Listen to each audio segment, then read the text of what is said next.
Good morning everyone, welcome to the एक्नोफेयर। मैं K S Mishra. आज इंडियन एक्सप्रेस एनालिसिस की इस सेशन में आपके साथ एक्सियोम 4 मिशन, गगनयान मिशन और गगनयान और एक्सियोम 4 मिशन का क्या कनेक्शन है, दोनों का आपस में क्या कनेक्शन है और ये इंडिया के लिए कैसे इंपॉर्टेंस है, इन सभी पहलू पर बात करते हुए ये भी देखेंगे कि भारत का टैक्स सिस्टम क्या है। इंडियन टैक्स सिस्टम के बारे में बात करेंगे और ये भी देखेंगे क्या भारत में अपने नागरिकों से ज्यादा टैक्स लिया जाता है, क्या टैक्स टैक्स कट करने की जरूरत है, या टैक्स कट करना क्या सॉल्यूशन है, उससे इकोनॉमी पर क्या इंपैक्ट पड़ेगा। इन सभी पहलुओं के साथ इस क्लास को स्टार्ट करते हैं। आप सभी लोग क्लास को लाइक करें, चैनल को सब्सक्राइब करें और बेल आइकन दबाना बिल्कुल भी मत भूलें, जिससे क्लास के सारे अपडेट्स आपको मिल सकें। ठीक है। और आप सभी लोगों ने जो कल पहली क्लास थी इंडियन एक्सप्रेस एनालिसिस की, जो मैंने कुछ डिफरेंट वे में आपके सामने रखा है, उसको काफी पसंद किया था आप लोगों ने। इस वजह से जो है हम आगे इस क्लास को कंटिन्यू रखेंगे। आप ध्यान से इस क्लास को देखें और फिर इसके बाद अपना फीडबैक भी शेयर कर सकते हैं। अगर इसकी पीपीटी आपको चाहिए, पीडीएफ चाहिए, तो आप जो है हमारे टेलीग्राम चैनल से जरूर जुड़ें। आप चैनल के नाम से टेलीग्राम पे सर्च कर सकते हैं, अदरवाइज इस वीडियो के डिस्क्रिप्शन में जाएं, वहां पर आपको सारे लिंक मिल जाएंगे जो भी इससे संबंधित हैं। ठीक है। अब देखिए, IAF officer set to pilot mission to space station journey of 1.4 billion.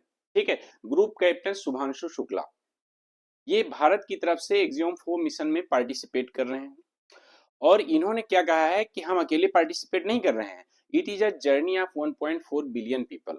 ये भारत के जो 1.4 बिलियन पीपल हैं उनकी जर्नी है, ये सिर्फ मेरी जर्नी नहीं है। तो आइए हम देखते हैं आखिरकार ये एक्सियोम 4 मिशन क्या है। इन सभी पर बहुत डिटेल्ड में आपके सामने बात करते हैं। अगर देखिए, बहुत ध्यान से समझिएगा इस चीज को। अगर मैं आपसे एक्सियोम 4 मिशन की बात करता हूं तो ये फोर्थ प्राइवेट मिशन है। इससे पहले इसका मतलब जो AX4 है, इससे पहले AX1, AX2, AX3 mission already complete हो चुके हैं।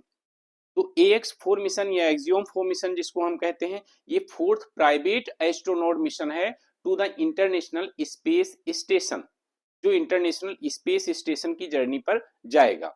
ये एक प्राइवेट कोलेबोरेशन है नासा के साथ में, जो एक्सियोम स्पेस का, उसके द्वारा इस मिशन को संचालित किया जाता है। और प्राइवेट एस्ट्रोनॉट जो इस बार जा रहे हैं इस मिशन के साथ, ये प्लान कर रहे हैं कि वहां पर 14 डेज जो है गुजारेंगे। 14 दिन तक ये वहां पर इंटरनेशनल स्पेस स्टेशन पर रहेंगे। ठीक है। और इसमें ऑब्वियस सी बात है कि इससे पहले अगर मैं बात करूं, मैं आपको बता देना चाहता हूं कि जो एक्सियोम 4 मिशन है, इससे पहले जो एक्सियोम 1 मिशन था वो अप्रैल 2022 में इसी एक्सियोम स्पेस के द्वारा लॉन्च किया गया था। ये भी एक प्राइवेट मिशन था। और फिर एक्सियोम 2 आपका जो है उसी साल अगस्त 2022 में, और एक्सियोम 3 आपका उस नेक्स्ट ईयर मई 2023 में लॉन्च किया गया था। और अभी जो है ये मिशन लॉन्च होने वाला है। तो आखिरकार इस मिशन का गगनयान से क्या संबंध है, इस पे भी हम आपके सामने बात करेंगे। आप ध्यान से देखिए। एक्चुअल में अगर मैं आपसे बात करता हूं तो जो ग्रुप कैप्टन है भारत की तरफ से जो ग्रुप कैप्टन है शुभांशु शुक्ला, वो इस मिशन में शामिल हो रहे हैं। और ये देखा जाए तो एक हिसाब से एक ट्रेनिंग मिशन है, किसके लिए? हमारे भारत के जो गगनयान मिशन और गगनयान मिशन के लिए। इसमें और भी क्रू हैं जो बेसिकली X4 मिशन में जा रहे हैं, जिसमें कमांडर पेगी के अलावा जो मिशन पायलट हैं शुभांशु शुक्ला, ये भी हैं इंडिया से। और इसके अलावा एक मिशन स्पेशलिस्ट वोजंस्की हैं, जो बेसिकली यूरोपियन स्पेस एजेंसी से हैं या कहां से, पोलैंड से हैं। और इसके अलावा एक मिशन स्पेशलिस्ट हैं टाइबोर कापू, जो हंगरी से हैं। ये 4 लोग इस मिशन पर जा रहे हैं। ठीक है। अगर मैं जो इंटरनेशनल स्पेस स्टेशन की आपके सामने बात करना चाहूं, तो इंटरनेशनल स्पेस स्टेशन को जो लॉन्च किया गया था, एक मैन मेड है, जो अंतरराष्ट्रीय लेवल पर जो है एक स्टेशन है, जो नवंबर 1998 में लॉन्च किया गया था। ठीक है। जहां पर एस्ट्रोनॉट्स स्पेस में जाते हैं, यहाँ पर रहते हैं, यहाँ पर रिसर्च कंडक्ट करते हैं। तो बेसिकली अगर मैं बात करूं कि the inclusion of an Indian astronaut in AX4 mission is a part of collaboration between India and USA. लेकिन इंडिया और यूएसए के स्पेस एक्सप्लोरेशन का पार्ट होने के अलावा ये एक ज्वाइंट वेंचर है किसके बीच में, जिसमें इसरो भी इन्वॉल्व है, नासा भी इन्वॉल्व है, और जो नासा का कोलेबोरेशन है एक्सियोम स्पेस के साथ, ये भी इन्वॉल्व है। ठीक है। अब इनके जो बेसिकली एस्ट्रोनॉट हैं, इनको ट्रेनिंग देने के लिए यूरोपीय स्पेस एजेंसी के अलावा जो जापान की जाक्सा है वो भी इनको ट्रेनिंग प्रोवाइड करवा रही है। ठीक है। अब इसका एम क्या है कि जो एस्ट्रोनॉट हैं वो जाएंगे और Indian astronaut international space station में, और ये कब तक मिशन जाएगा, एंड ऑफ 2025 तक रहेगा। ये यहाँ पे गलत लिखा हुआ है, ठीक है, इसको थोड़ा सा आप करेक्ट कर लीजिएगा। ठीक है, ये कुछ गलत हुआ है, इसको करेक्ट कर लीजिएगा। ठीक है। अब आखिरकार ये क्यों कहा गया कि journey of 1.4 billion people. Group captain जो शुभांशु शुक्ला हैं, इनका कहना है कि हम अकेले जा जरूर रहे हैं, लेकिन ये हमारे अकेले की जर्नी नहीं है। It is a journey of 1.4 billion people. हम भारतीयों का प्रतिनिधित्व कर रहे हैं, हम उनका रिप्रेजेंटेशन कर रहे हैं। और ऑब्वियस सी बात है, इसके अलावा देखो, जो ग्रुप कैप्टन शुभांशु शुक्ला है, ये is one of 4 astronaut selected for Gaganyaan mission. जो भारत का गगनयान मिशन है, उसमें जो आईएफ के 4 जवान सेलेक्ट हुए हैं, 4 एस्ट्रोनॉट सेलेक्ट हुए हैं, उसमें से एक कैप्टन शुभांशु शुक्ला भी हैं। तो ये जो इंटरनेशनल स्पेस स्टेशन में 14 दिन रहने के बाद आएंगे, तो यहाँ पर अपने अनुभव भी साझा करेंगे। उससे हमारे गगनयान मिशन में निसंदेह जो है सफलता की एक सीढ़ी और आगे बढ़ जाएगी। ठीक है। तो अगर मैं भारत की बात करता हूं, तो भारत का जैसे मैंने बताया कि जो अपना स्पेस फ्लाइट मिशन है गगनयान, ये कब जाने वाला है, एक टेंटेटिवली है, भी कंफर्म नहीं है कि 2026 में इसको भेजा जाएगा। ठीक है। अब group captain Shubhanshu Shukla will be the second Indian to travel to ISS. आखिरकार इंटरनेशनल स्पेस स्टेशन पर जाने वाले ये सेकेंड इंडियन है। और अगर मैं बात करूं तो पिछले 40 सालों में he is the first one. तो आखिरकार वो फर्स्ट इंडियन कौन है, आपके लिए ये भी जानना जरूरी है कि भाई फर्स्ट इंडियन कौन है जो इंटरनेशनल स्पेस स्टेशन पर गया। वो है विंग कमांडर राकेश शर्मा। ठीक है। जो एक्चुअल में सोवियत का जो मिशन था, सोवियत मिशन के में ये गए थे। ठीक है। सोवियत मिशन जो 1984 में हुआ था, उसके थ्रू जो है विंग कमांडर राकेश शर्मा गए थे। तो अब इनका देखो, कमांडर शर्मा से ये कंटिन्यू टच में है। इन्होंने खुद कहा, शुभांशु शुक्ला ने, कि जो है एक्चुअल में I am in continue touch with the commander Sharma to learn his experience. Obvious सी बात है, वो 7 दिन और लगभग में 21 घंटे के आसपास में वो स्पेस में, इंटरनेशनल स्पेस स्टेशन में रहकर आए। तो उनसे अपने जो अनुभव हैं वो साझा करने से ऑब्वियस सी बात है, जो शुभांशु शुक्ला जी हैं उनको कुछ मदद मिलेगी। एक ट्रेनिंग जो उनका मॉड्यूल है वो थोड़ा सा बेहतर हो जाएगा। इन सभी के साथ में जो है, आइए आगे बढ़ते हैं हम लोग और देखते हैं। तो इन्होंने कहा कि आखिरकार I am travelling on behalf of 1.4 billion people of the country. ठीक है। ये है शुभांशु शुक्ला, आपके सामने दिख रहे होंगे। ठीक है। Group captain Shubhanshu Shukla. लेकिन शुक्ला ने ये भी कहा कि I also have a personal agenda of capturing my experience there. वहां पर ऑब्वियस सी बात है, हम वहां के एक्सपीरियंस को कैप्चर करेंगे फोटोज और वीडियो के माध्यम से, और इसके बाद में I will share with the people of my country. हम अपने कंट्री के लोग जो हैं उनके साथ में, 1.4 बिलियन लोगों के साथ उसको साझा करेंगे, जिससे उनका भी एक अनुभव हो सके कि हाँ जो है किस तरह से जो है स्पेस में रहा जाता है, और वहाँ एडवेंचरस है या वहाँ की लाइफ कैसी है, इन सभी के बारे में शेयर करेंगे। ठीक है। अब अगर मैं विंग कमांडर राकेश शर्मा की बात करूं, तो वो भी एक्टिवली इन्वॉल्व रहे हैं इन selecting the astronauts for India space mission, मतलब गगनयान मिशन के लिए। अगर मैं बात करता हूं उनकी, तो गगनयान मिशन के लिए जो एस्ट्रोनॉट सेलेक्ट हुए हैं, उनको सेलेक्ट करने में, उनको ट्रेनिंग देने में बाकायदा वो इन्वॉल्व रहे हैं, क्योंकि ऑब्वियस सी बात है, इंटरनेशनल स्पेस स्टेशन पर रहने का उनका अपना अनुभव है, इस वजह से वो उसमें इन्वॉल्व रहे हैं। अब देखो, जो एक्चुअल में जो ये एक्सियोम 4 मिशन जाएगा, ये 14 डेज वहां रहेगा।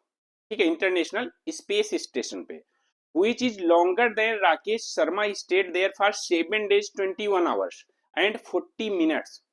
राकेश शर्मा जब सोवियत के मिशन पे 1984 में गए थे, तो 7 दिन 21 घंटे और 40 मिनट वहां पे रहे थे, और यहाँ पर 14 दिन यानी लगभग में 2 सप्ताह का जो है वहां पर स्टे होना है। इस वजह से obviously that is longer time.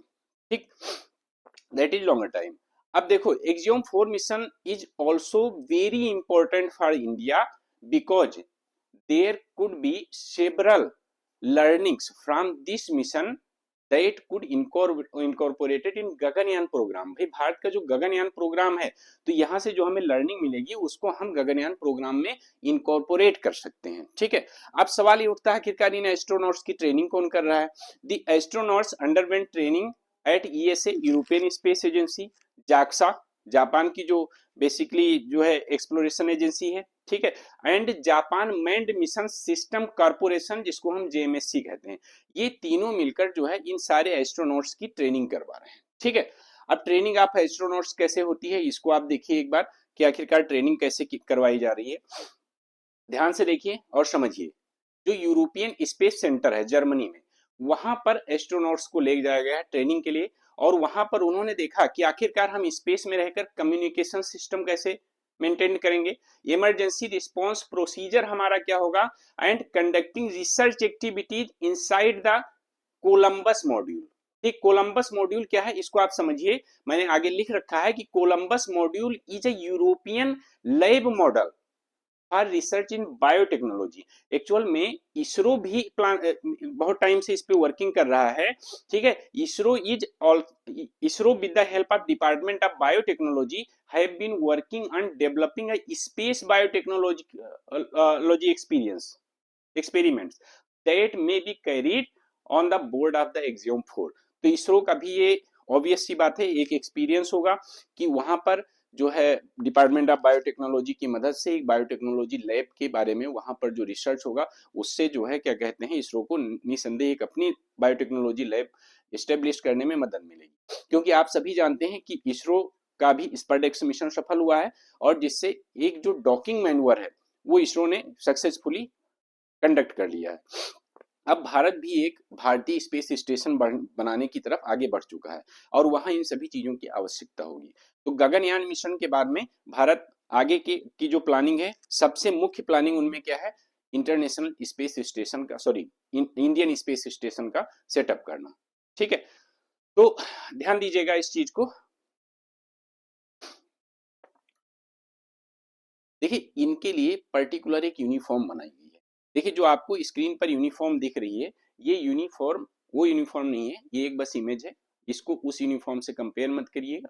ठीक है, अब वो जो यूनिफॉर्म बनाई गई है, इस यूनिफॉर्म में बाकायदा इस एग्जाम 4 मिशन के लिए बनाई गई है, और uniform has also been developed, और इसके जो सेंटर है, ठीक है, वो shows the earth in the centre of a pentagon. एक पेंटागन बना हुआ है, उसके सेंटर में अर्थ है उसमें, और अर्थ के साथ साथ with the names and flags of the 4 astronaut, जो चारों एस्ट्रोनॉट जा रहे हैं उनका नाम भी है, उनके फ्लैग्स भी हैं, and there are also 7 stars representing the 7 continents. जो उसमें 7 स्टार हैं वो 7 महाद्वीपों को रिप्रेजेंट कर रहे हैं। ये इस तरह की एक इनके लिए पर्टिकुलर जो है क्या डिजाइन किया गया है, यूनिफॉर्म डिजाइन किया गया है। ठीक है, तो आप समझ गए होंगे कि आखिरकार एक्सियोम 4 मिशन और गगनयान मिशन कैसे रिलेटेड है। क्योंकि एक्चुअल में जो ग्रुप कैप्टन शुभांशु शुक्ला है, is also a part of Gaganyaan mission. Gaganyaan mission में जो एस्ट्रोनॉट सेलेक्ट किए गए हैं उसी का पार्ट है। तो ऑब्वियस सी बात है इनका एक एक्सपीरियंस होगा, पहले जो ट्रेनिंग के बाद में इंटरनेशनल स्पेस स्टेशन में 14 दिन रहकर आएंगे, इसके बाद में जब गगनयान मिशन लॉन्च होगा और उसमें ये जाएंगे, तो ऑब्वियस सी बात है इनके पास में एक अपना अनुभव होगा इंटरनेशनल स्पेस स्टेशन पर रहने का। उस अनुभव से हमारा गगनयान मिशन और सफल बन जाएगा। ठीक है, चलिए देखिए यहाँ पर एक बात आपको बहुत अच्छे से समझने वाली है कि ये एक आर्टिकल निकला था इंडियन एक्सप्रेस में, और वो क्या था, टैक्सेज एंड द सिटीजन। इसमें एक क्वेश्चन उठाया गया है, क्या भारत में लोगों से ज्यादा टैक्स लिया जाता है? सिटीजन ऑफ इंडिया, ये citizen of India over taxed. ठीक है, तो अब इसको आपको बहुत अच्छे से समझने की जरूरत है। मैं आपको यहाँ पर बताना चाहूंगा, देखिए एक आप डेटा बहुत ध्यान से देखिए इसको जो मैं बता रहा हूँ। जब मैं बात करता हूँ, ठीक है, जब मैं बात करता हूँ आपसे, ध्यान से देखिए इसको। देखिए ये जो चार्ट है आपको दिख रहा होगा, उम्मीद करता हूँ, ये चार्ट है revenue share, tax revenue share as percentage of GDP. अब आप अगर इसमें देखेंगे इस चार्ट में, तो देखिए जीडीपी के परसेंटेज के रूप में अगर आप देखते हैं, तो देखिए इंडिया कहाँ स्टैंड करता है, ब्राजील कहाँ, चाइना कहाँ, यूएसए कहाँ, जर्मनी कहाँ। सबसे लोअर जो टैक्स जीडीपी रेशियो है वो इंडिया का है। मतलब अपने जीडीपी के कंपैरिजन में इंडिया सबसे कम टैक्स वसूलता है। उससे ज्यादा आपका ब्राजील, और ब्राजील के बाद में फिर आपका चाइना। ठीक है, देखिए भारत यहाँ आता है, फिर आप देखिए ब्राजील, ब्राजील के बाद चाइना, चाइना, जर्मनी, और सबसे ज्यादा टैक्स ये वसूलता है। ठीक, तो टैक्स जीडीपी रेशियो अगर इन इकोनॉमी के कंपैरिजन में देखें तो भारत का टैक्स जीडीपी रेशियो बहुत कम है। ठीक है, तो अभी हम इन चीजों को देखेंगे और समझेंगे बहुत अच्छे से इस चार्ट के माध्यम से। देखिए अभी आप सभी जानते हैं कि यूनियन बजट आज प्रेजेंट होने वाला है। इकोनॉमिक सर्वे कल प्रेजेंट हो चुका है, आज इकोनॉमिक सर्वे की अलग से एक क्लास में लेने वाला हूं, जो बहुत डिटेल्ड मैं आपको इकोनॉमिक सर्वे के बारे में पढ़ाऊंगा। और जो बजट आ जा रहा है उस बजट की क्लास मैं आपको कल लेकर आऊंगा आपके लिए। ठीक है, कल या हो सकता है एक दिन बाद, लेकिन जो लाऊंगा वो एवरीथिंग एकदम कंप्लीट बजट की क्लास होगी आपकी। तो अभी union budget is about to present, अभी आज ही प्रेजेंट हो रहा है। ठीक है, और साथ में ऑब्वियस सी बात है, हमें ये ध्यान देने वाली की जरूरत है कि जो भारत है, ठीक है, वो पूरी तरह से heavily on taxes to fund government. Government की जो फंडिंग है वो ज्यादा से ज्यादा टैक्सेज पर डिपेंड है अपने खर्चे चलाने के लिए। गवर्नमेंट जो एक्सपेंसेज हैं वो सब किससे चलते हैं, ज्यादातर टैक्सेस से चलते हैं। ठीक है, तो हम यहाँ पर क्या क्या चीजें सीखेंगे ये आप समझ लीजिए। हम यहाँ पर देखेंगे कि इंडियन टैक्स सिस्टम क्या है, भारत में टैक्स सिस्टम क्या है, and how it affects a country and it's citizen. इस देश को कैसे इफेक्ट करता है, इसके सिटीजन को कैसे इफेक्ट करता है, साथ ही why taxes are important for the government, ये भी हम देखेंगे। और साथ में हम देखेंगे are the citizen over tax, क्या मतलब सिटीजन से ज्यादा टैक्स लिया जाता है। इस टैक्स कट सोल्यूशन, अगर हम टैक्स कट करते हैं तो क्या ये एक सोल्यूशन है। How taxes impact GDP growth, आज इन सभी सवालों के जवाब आपको इसी क्लास में मिलने वाले हैं। तो क्लास से बने रहिए, चैनल को सब्सक्राइब करिए, बेल आइकन दबाना बिल्कुल भी मत भूलिए, जिससे क्लास के आपको सारे अपडेट्स आपको मिल सके। और अगर आप मेरे टेलीग्राम चैनल से जुड़ना चाहते हैं, इसकी आपको पीडीएफ चाहिए, तो आप मेरे टेलीग्राम चैनल से जुड़ें, इसी वीडियो के डिस्क्रिप्शन में आप जाएं, आपको सारे चैनल का लिंक मिले। ठीक है, तो आइए हम आगे बढ़ते हैं और देखते हैं कि आखिरकार भारत में क्या नागरिकों से ज्यादा टैक्स लिया जाता है, और the citizens of India over tax. देखिए अगर मैं बात करता हूं भारत की, ठीक है, तो भारत की आप ध्यान दीजिएगा, in India 80% of expenses are funded by the tax revenue.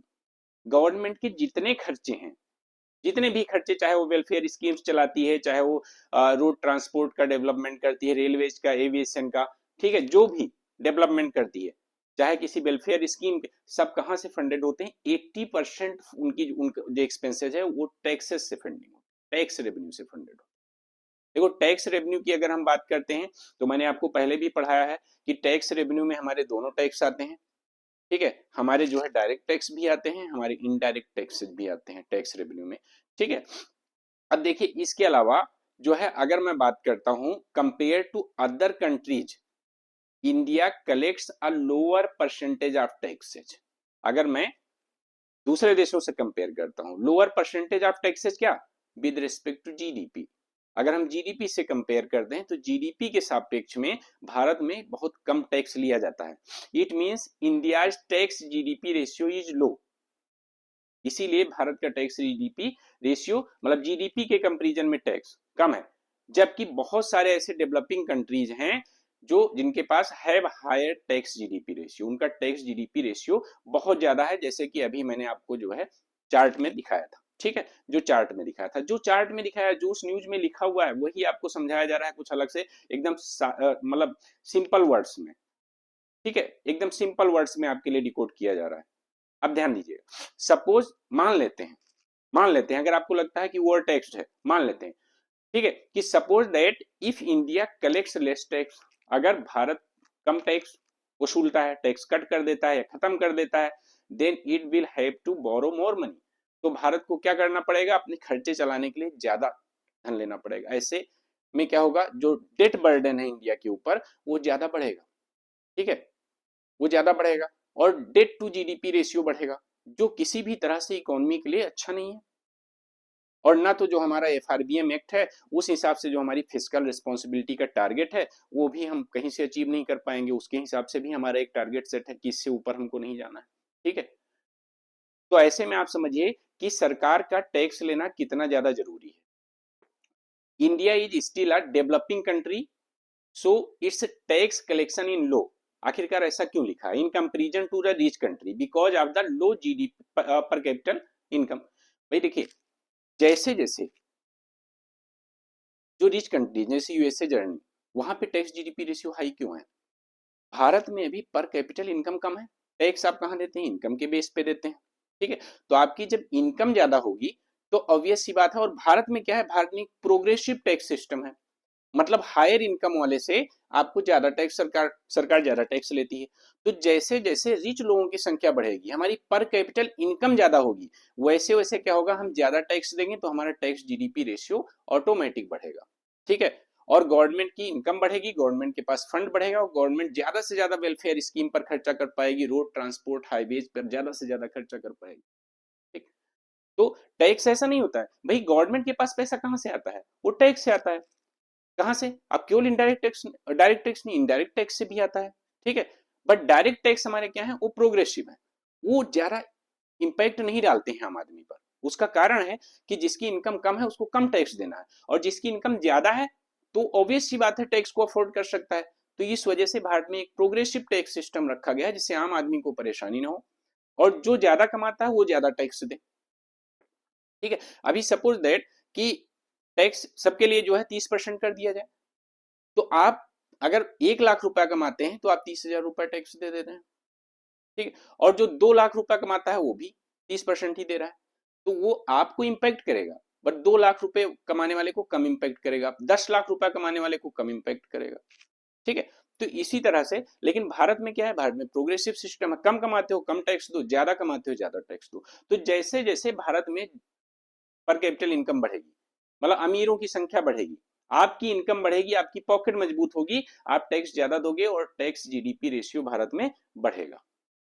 ठीक, तो इतना तो आपको समझ में आ गया होगा। अब दूसरा है कि what are the economic challenges in India. आखिरकार भारत के पास ऐसे कौन कौन से इकोनॉमिक चैलेंजेज हैं, इनको हम आपको बताते हैं। ध्यान से देखिए। देखिए, भारत की अगर मैं बात करता हूं, पहली चीज, भारत में लो जीडीपी ग्रोथ है। जैसे अभी कल ही जो आपका इकोनॉमिक सर्वे आया है उसमें एक प्रोजेक्टेड जो जीडीपी ग्रोथ बताई गई है वो 6% से लेके 6.8 से लेके 6.8% के बीच बताई गई है। जो ऑब्वियस सी बात है, जो हमारा टारगेट है, जिस हिसाब से हम टारगेट रखे हुए हैं कि भारत को हमें 5 ट्रिलियन की इकोनॉमी बनानी है, ठीक है, वो उस हिसाब से अगर ये जीडीपी ग्रोथ रेट बहुत लो है, बहुत कम है, तो लो जीडीपी ग्रोथ रेट है। सेकंड है लो कंज्यूमर स्पेंडिंग है। भाई लोग कम खर्चा कर रहे हैं। कम खर्चा क्यों कर रहे हैं? कम खर्चा इसीलिए कर रहे हैं क्योंकि उनकी पॉकेट अलाउ नहीं कर रही है। ठीक है, क्योंकि हमारे यहाँ पर कैपिटल इनकम कम है। तो जब हम खर्चा कम करेंगे, ध्यान से समझिएगा, जब हम खर्चा कम करेंगे तो क्या होगा? Less investment by companies. क्यों? क्योंकि फिर प्रोडक्शन कम होगा। आप समझिएगा, अगर हम खर्चा कम करते हैं तो खर्चा कम करते हैं तो सामान हम कम खरीदेंगे, हम मार्केट से डिमांड कम करेंगे, तो डिमांड कम करेंगे तो कंपनीज अपने प्रोडक्ट्स बनाकर क्या करेंगी बताइए? वो सड़ाएंगी थोड़े। आपकी डिमांड कम होगी, उनके प्रोडक्ट्स बनना कम हो जाएंगे। नतीजा क्या होगा? कंपनीज इन्वेस्टमेंट नहीं करेंगी, नए इन्वेस्टमेंट नहीं करेंगी, नए प्रोजेक्ट्स नहीं लगाएंगी, लोगों को ज्यादा जॉब पे नहीं रखेंगी, क्योंकि जितना ज्यादा प्रोडक्शन होगा उतनी ज्यादा जॉब अपॉर्चुनिटी होगी। ठीक है, और ये कब आएगा? जब गवर्नमेंट के पास ज्यादा इनकम जाएगी तो अपना एक्सपेंडिचर ज्यादा बढ़ाएगा, और जब गवर्नमेंट ज्यादा एक्सपेंडिचर बढ़ाएगी, ठीक है, जैसे अभी 8th पे कमीशन लागू हो गया, अब जो गवर्नमेंट एम्प्लॉइज हैं उनकी पॉकेट मजबूत हो गई, अब वो ज्यादा खर्चा करेंगे। जब ज्यादा खर्चा करेंगे तो मार्केट में डिमांड ज्यादा रहेगी, डिमांड ज्यादा गई तो क्या होगा? प्रोडक्शन ज्यादा होगा, क्योंकि डिमांड क्रिएट्स सप्लाई। डिमांड जितनी ज्यादा हो गई, सप्लाई क्रिएट होगी, और नतीजा क्या होगा? उस प्रोडक्शन को करने के लिए कंपनीज को ज्यादा एम्प्लॉइज हायर करने पड़ेंगे, नई फैक्ट्रीज खोलनी पड़ेंगी, मतलब उनको इन्वेस्टमेंट करना पड़ेगा। लेकिन अगर आपकी पॉकेट अलाउ नहीं करती है, ठीक है, तो क्या होगा? इन्वेस्टमेंट कंपनीज ही नहीं कर पाएंगी, क्योंकि लो कंज्यूमर स्पेंडिंग है, तो कंपनीज इन्वेस्टमेंट भी कम कर पाएंगी। और भारत की सिचुएशन अभी यही है। ठीक है, ग्लोबल ट्रेड अनसर्टेनिटी, देखिए जिस हिसाब से ग्लोबल क्राइसिस चल रहे हैं, चारों तरफ आप देखिए वॉर लाइक सिचुएशन है, इवन मतलब वॉर ही चल रहा है। ठीक है, रसिया पर इतने सारे प्रतिबंध लगा दिए गए, भारत चाहकर भी, रसिया से चलो ठीक है, भारत इंपोर्ट करता है, एक्सपोर्ट करता है, बट चाहकर भी बहुत सारी ऐसी चीजें हैं जिसमें भारत को हाथ खींचना पड़ रहा है। यूक्रेन की तरफ से पूरा रास्ता बाधित है, ठीक है। गाजा में जो हुआ है अभी तक वो पूरी तरह से खत्म नहीं हुआ है, उम्मीद की जा रही है खत्म हो जाए। इसके अलावा सबसे बड़ी टेंशन ये ग्लोबल ट्रेड अनसर्टेनिटी की क्या है, जो अभी इलेक्शन के बाद यूएसए में वहां पर राष्ट्रपति ट्रंप आए हैं, डब्ल्यूटीओ से खत्म, निकल लिए, वर्ल्ड ट्रेड ऑर्गेनाइजेशन से निकल लिए। हाँ, इसका मतलब किसी भी देश पे कोई भी टेरिफ अब लगा सकते हैं, ठीक है, और टेरिफ की आए दिन वो धमकी भी देते रहते हैं। ऐसे में एक ट्रेड अनसर्टेनिटी बनी हुई है, ठीक है। ये भी कहीं ना कहीं इसका इम्पैक्ट भारत पे भी पड़ने वाला है। तो ये सब भारत में, और भारत में चूंकि भारत डेवलपिंग कंट्री है, तो ऐसे में भारत पर इन सभी का बहुत ज्यादा फर्क पड़ने है, बहुत ज्यादा प्रभाव पड़ने वाला है, ठीक है। अब देखिए, आखिरकार अगर हम टैक्स कट करते हैं, दूसरी तरफ देख लेते हैं, एक साइड हमने देख लिया, क्योंकि हमें क्या होता है, हमें आइदर साइड देख के चलनी होती है अगर हम पढ़ रहे हैं। तो अब अगर सपोज दैट कि टैक्स कट कर देते हैं, तो उस टैक्स कट करने से क्या क्या बेनिफिट होंगे, भाई आप बताओ। आप अगर 100 रुपया कमाते हो और जो है आपका 20 रुपया टैक्स कट जाता है, तो आपके पास बचते हैं खर्च करने के लिए 80 रुपया। टैक्स को कट करके 10 रुपया कर दिया जाए, 10% कर दिया जाए, तो आपके पास कितने बचेंगे, 90 रुपया। इसका मतलब 10 रुपए की पॉकेट आपकी मजबूत होगी। अब ऐसे में आप ज्यादा खर्चा कर पाएंगे। तो अगर टैक्स कट करते हैं, वहां पर हमने नेगेटिव इंपैक्ट पढ़ा, अभी पॉजिटिव भी पढ़ते हैं, ठीक है। बेनिफिट ऑफ टैक्स क्या है, people will spend more money, और जब जो लोग ज्यादा खर्चा करेंगे तो क्या होगा, मार्केट में डिमांड बढ़ेगी प्रोडक्ट की, कंपनीज इन्वेस्टमेंट करेंगी, ज्यादा प्रोडक्शन करेंगी, ज्यादा लोगों को जॉब पे रखेंगी, और जब ज्यादा लोगों को जॉब पे रखेंगी तो क्या होगा, और भाई उनको भी सैलरी मिलेगी, लोगों के बीच में पर कैपिटल इनकम बढ़ेगी, वो और खर्चा करेंगे, ठीक है। हाँ, इससे वो बात अलग है, बहुत डिटेल में नहीं जाएंगे, क्योंकि जब ऐसा होने लगेगा तो इन्फ्लेशन भी और ज्यादा बढ़ेगा, लेकिन वहां नहीं जाएंगे अभी, बस यही समझो, ठीक है। कंपनीज विल इंक्रीज प्रोडक्शन, क्योंकि आपको क्या करना होता है, आपको एनालाइज भी तो करना होता है, बट ओवर एनालाइज नहीं करना होता है। आप एग्जाम में क्वेश्चन लिख रहे हैं, मेंस का लिख रहे हैं, आप एनालाइज करें, बट आप ओवर एनालाइज ना करें, क्यों, फिर उसमें भी आगे जाने लगे, जो टॉपिक से ही भटक जाए, ठीक है। तो companies will increase production, obvious सी बात है, जैसा मैंने बताया। More jobs will be created, तो और ज्यादा जॉब अपॉर्चुनिटी क्रिएट होंगी।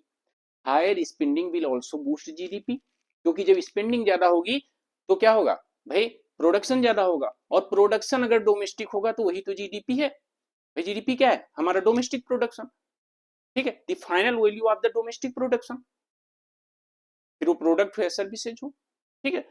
तो हमारी जीडीपी भी बढ़ेगी, जीडीपी ग्रोथ भी बढ़ेगी, ठीक है। ध्यान दीजिएगा, इस टैक्स कट का सोल्यूशन, आपके सामने एक सवाल रख रहा हूं, ठीक है।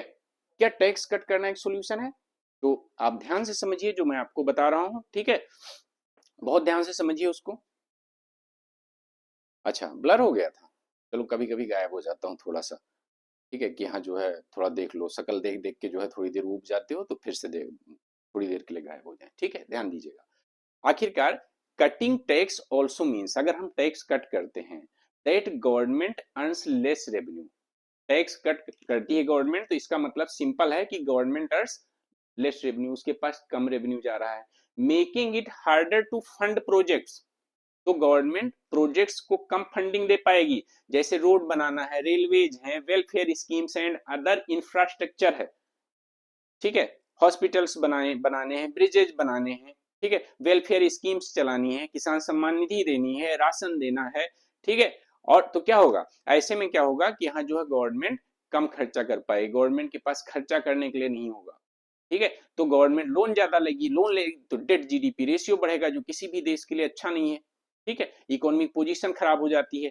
तो instead of cutting taxes, India should focus on the direct tax, because these tax are progressive tax, जैसे कि मैंने बताया, ठीक है, कि भाई डायरेक्ट टैक्स, जैसे हम इनकम टैक्स की बात कर लें, कारपोरेशन टैक्स की बात कर ले डायरेक्ट टैक्स में, ठीक है, और जैसे गिफ्ट टैक्स हो गया, ट्रांजैक्शन टैक्स हो गया। देखो डायरेक्ट टैक्स मैंने पहले भी पढ़ाया, बता दे रहा हूं, डायरेक्ट टैक्स ऐसे टैक्सेज होते हैं जिनके बर्डन को आप किसी दूसरे पर जो है ट्रांसफर नहीं कर सकते, अगर वो मुझ पे लगे हैं तो मुझे ही देने हैं, जैसे हमारी इनकम पर लगने वाला टैक्स है तो मुझे ही पे करना है, ठीक है, अगर हमने कोई ट्रांजेक्शन किया है तो उसका टैक्स हमें ही पे करना है, ठीक है। तो ये सब टैक्स क्या है? या प्रॉपर्टी टैक्स ले लो, हमारी प्रॉपर्टी है तो टैक्स हमें ही पे करना है, हम ये थोड़े कहेंगे कि हाँ जो है आप पे कर दो, वो हमें ही करना है। ये सब क्या है? ये सब डायरेक्ट टैक्स है।